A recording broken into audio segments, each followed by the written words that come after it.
Moi, j'ai toujours dit qu'il fallait que la France prenne l'initiative d'une coalition d'États dans le but d'affaiblir le régime des mollahs pour que les Iraniens puissent le renverser et puissent prendre leur destin en main.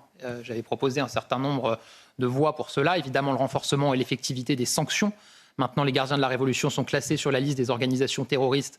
Assurer qu'aucun d'entre eux ne puisse mettre le pied sans être arrêté sur le sol français ou européen.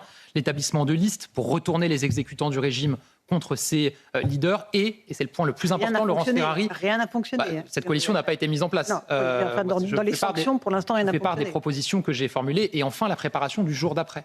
Parce qu'à la fin, le régime est déstabilisé par les frappes américaines, mais son renversement ne pourra venir que des Iraniennes et des Iraniens. Et ce qu'il faut, c'est les aider à préparer le jour d'après, la transition. Et je pense que la France, elle a un rôle en la matière. Ensuite, sur les réactions politiques, pas de grande surprise, très sincèrement, pour moi, vu les noms que vous avez donnés ici. Marine est plus fort. Moi, je dirais simplement qu'on voit bien aujourd'hui qu'il y a une forme de tension dans le débat public autour de cette question du droit international. Certains s'érigent contre des interventions en expliquant qu'elles bafouent le droit international. Mais ils oublient souvent de dire que ceux contre qui se dirigent les interventions bafouaient le droit international matin, midi et soir depuis parfois des années ou des décennies. Et on n'a pas entendu beaucoup ces mêmes responsables politiques le dénoncer alors.